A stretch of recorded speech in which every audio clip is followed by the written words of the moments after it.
Now, when you spoke of the Suez Canal, it reminded me of J.D. Vance because he was saying the same thing. Why are we protecting the Suez Canal? This has nothing to do with us. This is all Yes. European trade. So this is. But again, he seems to be.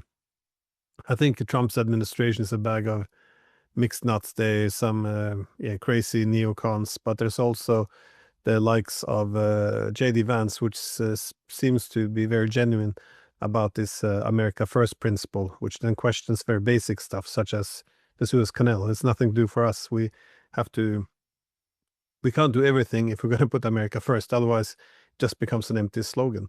It just seems as if all of these efforts to throw all the pieces in the air and reshuffle the whole global chessboard, that there's so much room for miscalculation and failure in one area could spill over. It's again, I hope someone there knows what they're doing because this seems to be spinning a bit out of control. I suspect that they do, Glenn, because I think that it's inconceivable that Trump went into Caracas and kidnapped Nicolas Maduro and his wife. That's really not an irrelevant fact. And his wife, without having discussed it with the Russians to explain what they're doing, why they're doing it, and getting Russians go ahead. But then, like once I've looked into this Organization of American States, the network of 14 offshore financial centers where they have between 50 and 75 trillion dollars sloshing around in the Caribbean, the petrodollar market, another maybe it overlaps, but $22 trillion that circulates outside of the United States, outside of the control of the American currency, outside of the control of the American government, almost completely under control of the City of London and their 14 offshore centers in the Caribbean. That the opium war, because America's southern border, drug cartels smuggling lethal drugs and handling the logistics and illegal border crossings for practically all of South American immigrants, millions and millions of crossing. Okay, so Trump clamped down on it, but this was going on for a long time. Probably 30 million illegal immigrants were entered the United States over the last 20 years. And the drug cartels, so weapons, illegal immigrants, and illegal drugs from the south. Northern border, Canada, the same thing, plus money laundering through Canadian banks and through all 50 large global banks are active in the Caribbean. So you know what that reeks of opium war, something that the British Empire has a very, very long tradition with, very well-developed advanced skills at, with the HSBC Bank, which got busted in 2012 for money laundering for Mexican drug cartels and terror organizations. They got off practically scot-free by Obama administration and Eric Holder with basically a parking ticket. I think 5 or 10% of their annual profits is the fine that they got paid, and then they got a deferred prosecution agreement, meaning if you don't do anything illegal in the next 5 years, everything's forgotten and carry on as usual. No executives ended up in prison, and then HSBC get to police themselves. That is, they appoint a person, and then they give them money and credit and everything, and then they say like, oh yeah, HSBC's clean as a whistle, 5 years is up, business as usual. So the United States rightfully feels itself under siege, but it's not China, it's not Iran, it's not Russia. It's exactly this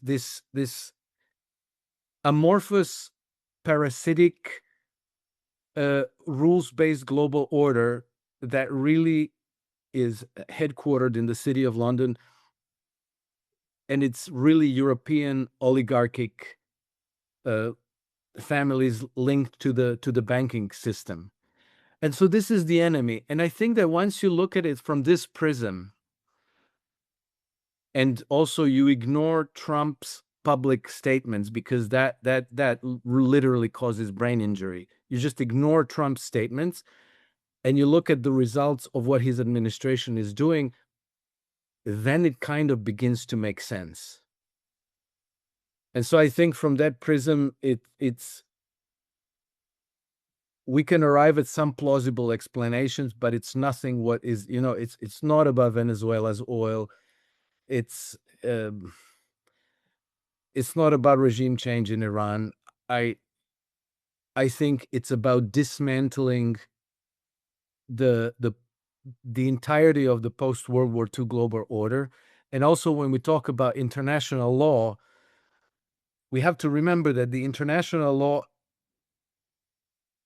is what entails these 76 international organizations that operate worldwide with no transparency, with no accountability to any government in the world, full tax exemptions, full legal immunities. And then when you look into what they do, it's climate change, it's gender ideology, it's digital currencies. It pretty much looks like an enslavement matrix that is being slowly built and developed around the world, and that is going to be sprung upon us at one point, and there's not going to be a way out of there. And if I'm right that the method in Trump's madness is actually directed at dismantling all this, then, I have to say I'm encouraged by that. Whether I'm right or not, I think time will tell, but watch the conflict between Saudi Arabia and UAE and what side the United States is going to stand on. And that we may not know from public declarations. Whatever Trump says, just ignore it for your own mental health. But, when you see what's actually getting done, look at Israeli officials, because they've been going quite hysterical about, Tom Barak in Syria, the new, Trump's envoy in Syria. They're not very happy with him. I think we'll know from Israeli statements. I think we'll know from, I've been spending a lot of time watching people, British officials like Alistair Campbell, the former chief of staff to Tony Blair, Rory Stewart, people like David Rothkopf, John Bolton, all of these CIA guy, Mike Pompeo, former CIA.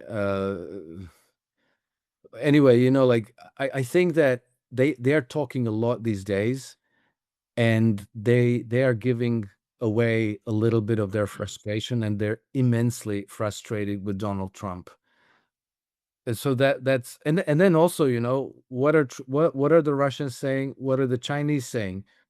When he kidnapped Maduro, they gave a token condemnation of the action, but it wasn't really strong. It wasn't very, very strong. It was very, very strange. And then Putin disappears.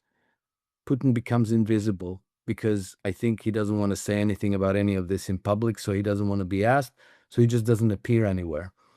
It's all very, very strange, but I think it's very different from what it appears on the, at the facade, at the surface of what things look like.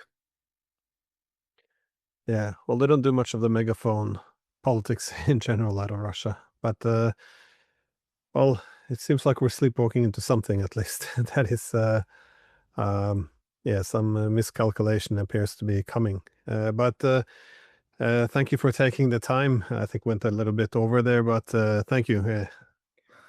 Thank you for the invite, Glenn. Always a pleasure to talk to you. And I hope that before this year is over, we're going to know what's going on.